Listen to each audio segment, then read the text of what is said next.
आँखिक ज्वालामुखी पिघल गेलाक बाद हम ओकर बाहे में यूनिसेफ एम्बुलेंसक दुर्गत हमर नशा में डूबल हमरे भोगा परत एहि नगर बधू का महाशमशान बनेबाक श्रेय हमरे सोनी तक शंक चक्र सामुद्रिक स्वाद में यानी मुक्ति प्रसंग यानी राजकमल चौधरी यानी ललका पाग अपराजिता पुलपरास वाली अहिना नहीं कंकावती बहुत रस कविता हमरा राजकमल एहि द्वारा मन पड़ैत छथि जे हमरा संग जिनका से अहाँ सबके भेंट करायब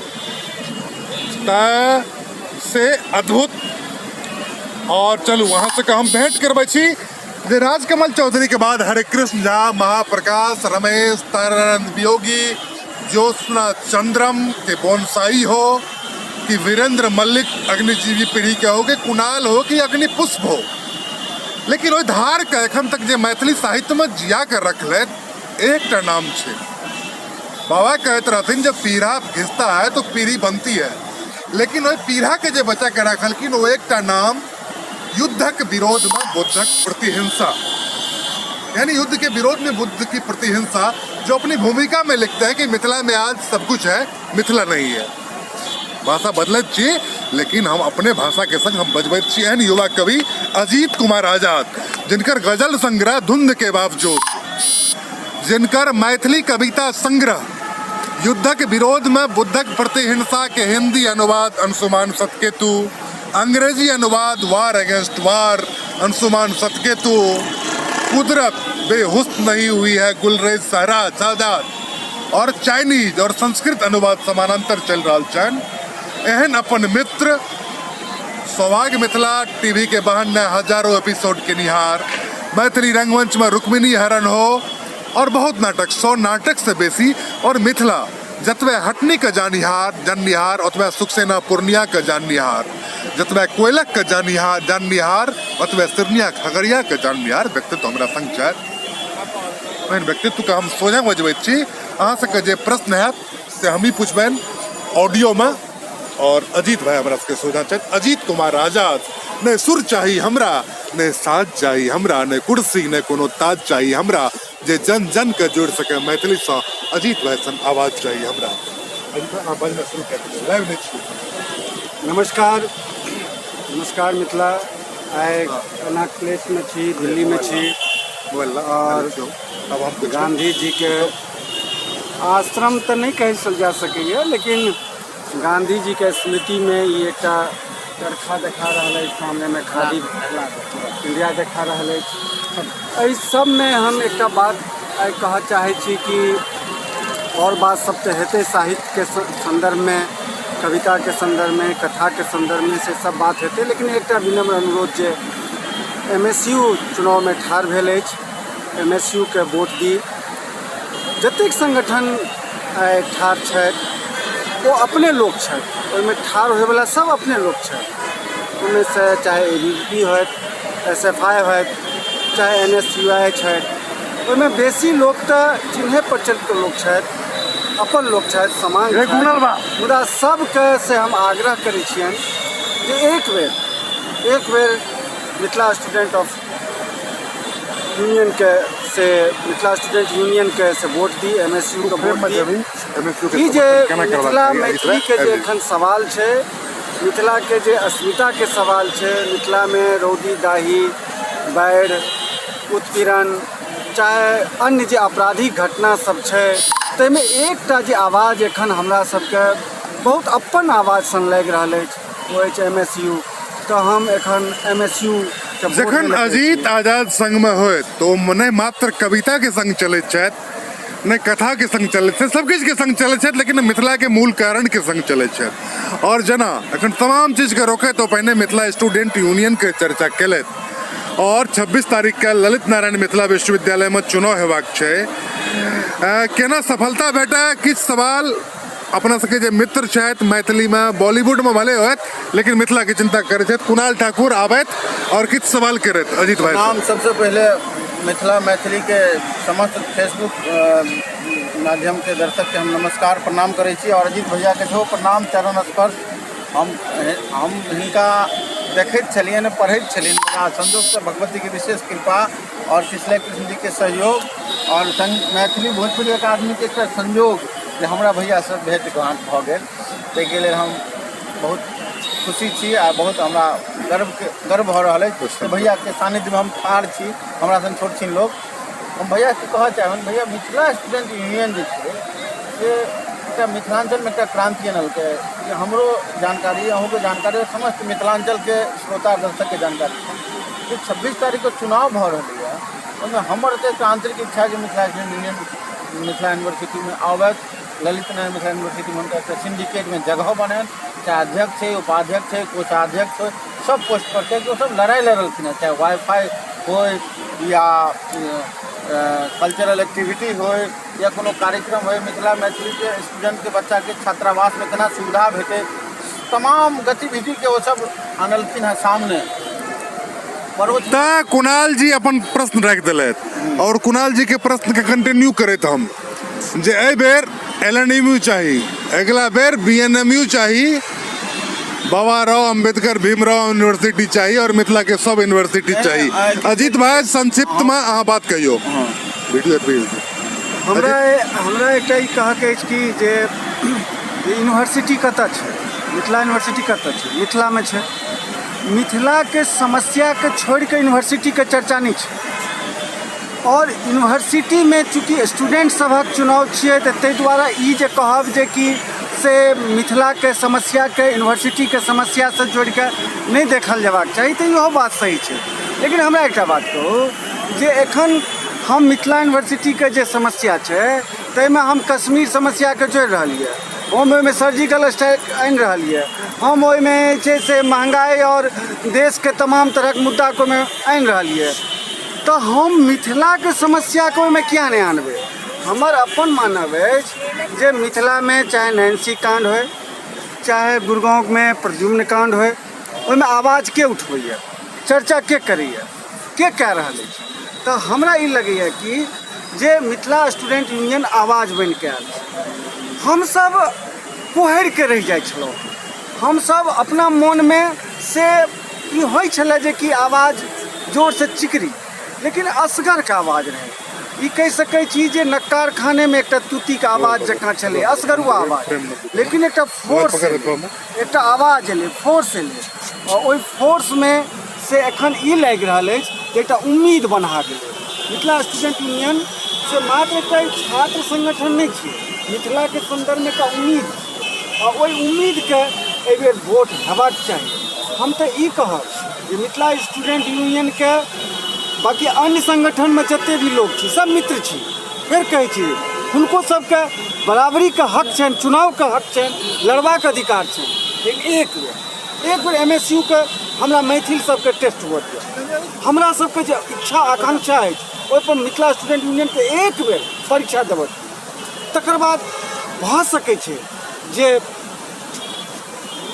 कंपटीशन बढ़तै अगर अहाँ तकर बाद बेस्ट छी या मिथिला स्टूडेंट बेस्ट छै तो अगला चुनाव हम सब लऽ लेब जकर जे बेस्ट हेतै एक बेर मर्सिली MSU को वोट दिए एक बेर मिथिला मैथिली के नाम पर अपन अपन हक के अपन अपन अधिकार और इच्छा आकांक्षा के कनि दाबि के MSU को वोट अजीत आजाद मने एक एहन व्यक्तित्व जे बैद्यनाथ मिश्र यात्री बाबा नागार्जुन के बाद अपन सिद्धांत के संग चले छथि ओ कहै छै जे एक बेर जे बाबा यात्री के कहने रहथिन जे बहुत रास बात कहलखिन जे हाथी घोड़ा पाल की जय जवाहरलाल की लेकिन अजीत कह रहल छथि मने हमर अग्रज अजीत हमरा सबके एकटा सिद्धांतिक छथि जे महाप्रकाश भैया रहथिन तऽ किसले हम महाप्रकाश भैया कहैत रहियनि तऽ अजीत आजाद जी कह रहल छथि जे एक अवसर तो एक अवसर ने हमरा सबके लाइव रहल यऽ मिथिला छात्र संगठन मिथिला स्टूडेंट यूनियन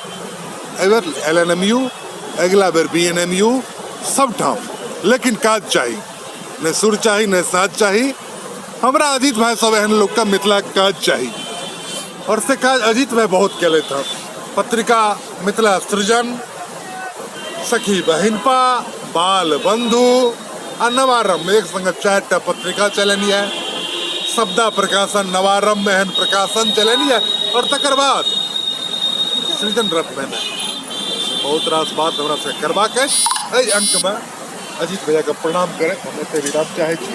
नमस्कार। सर हम एकटा गप कहऽ चाहब जे कोनो मिथिला स्टूडेंट के लेल एकटा क्रांति सब भरल एकटा रसधार कविता कोनो होय तब कहि दियौ। एखन कविता की कहब, एखन तऽ हमरा लगैए कि जे MSU स्वयं एकटा कविता छै। वाह। MSU से पैघ कविता एखन मिथिला में नहीं छै, मैथिली में नहीं छै। वाह। एखन MSU के वोट वाह। देबाक चाही। या MSU एखन मिथिला के सर्वश्रेष्ठ कविता अछि। मिथिला स्टूडेंटियन, मिथिला छात्र संगठन, सागर नवदिया हो, कौशल हो, कमलेश हो, अंकित हो, बहुत रास सूरज गुंजन हो, रोशन मैथिल हो, बहुत रास कविता के बहुत रास शब्द छथि जकर नाम हम बिसरियो सके छी, लेकिन सब शब्द धीरू होत, सब शब्द का MSU एखन स्वयं में कविता छै, नाम एखन गौन छै। MSU एकटा कविता अछि मिथिला के लेल।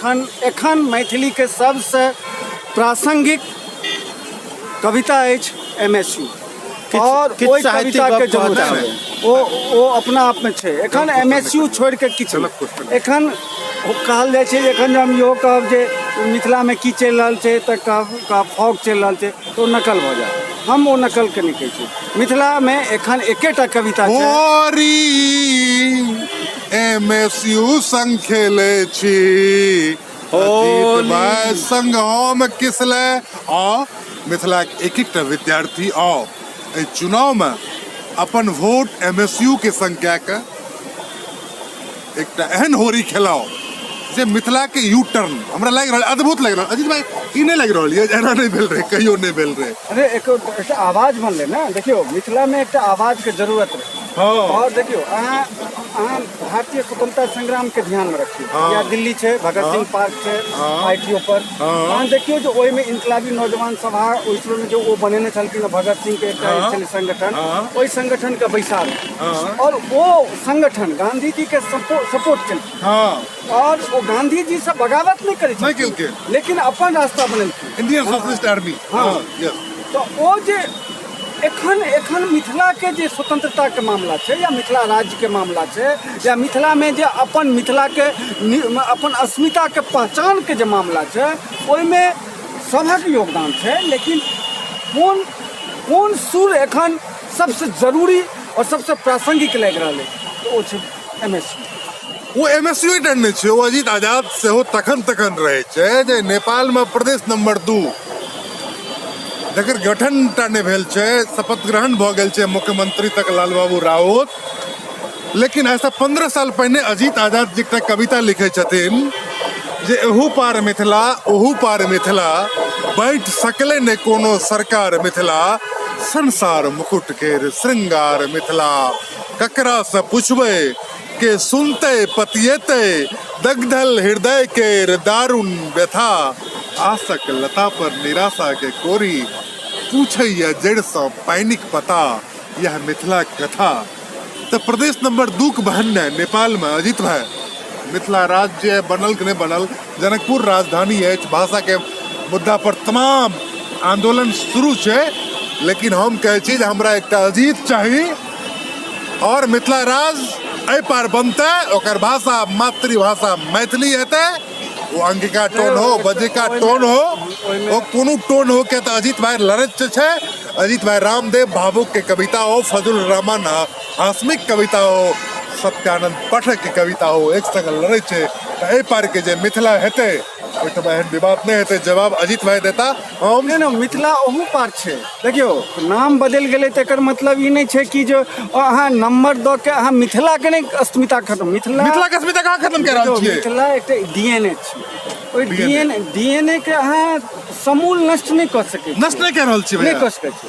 तहन इहो बात जनकपुर अपना सबके राजधानी छी ना। हाँ बिल्कुल, देखियो जनकपुर के बिना हम अहाँ कतै जी सकै छी, नहीं जी सकै छी। लेकिन हम ओतो बात कहै छी, ठीक छै एखन का जे राजनीतिक जे स्थिति परिस्थिति जे भी रहल है ओकर नाम जे भी भऽ गेल, लेकिन ई अंत नहीं छियै, ये आरंभ छियै। हाँ एहनो भऽ सकै छै ना कि 10 साल बाद 20 साल बाद 50 साल बाद फिर बदलते, फिर समय सबटा वातावरण बनते और मिथिला हेतै। देखियो मिथिला अहाँ ओकरा कतबो टुकड़ी में करबै, लेकिन मिथिला देश छलै ने, मिथिला एकटा देश छलै ने, तकर एकटा राजा छलखिन ने जनक, से एकटा राजा नहीं छलखिन, 22टा राजा के पीढ़ी छै ने तऽ और हम ई कहै छी ओ रामके सासुर छलखिन ने, सीताके ओ जन्मस्थली छियै ने, तो ओ मिथिलाके अहाँ कोनो सरकार नहि ओ अथी कऽ सकै छै। ओ एकटा DNA छियै, ओ एकटा से छियै। घर में पूजी माय भगवती, बाहर पूजी टिहवार तलेश, कोसी कमला चरण पखार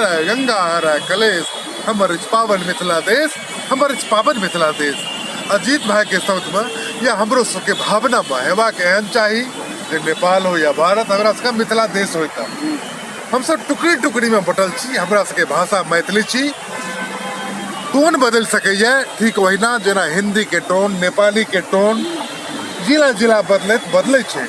मैथिली एक छै, वो झापा के हो कि महोत्तरी के हो, मोरंग के हो कि सरलाही सप्तरी के हो, किशनगंज सीतामढ़ी के हो कि सहरसा दरभंगा मधुबनी के हो, एक छै।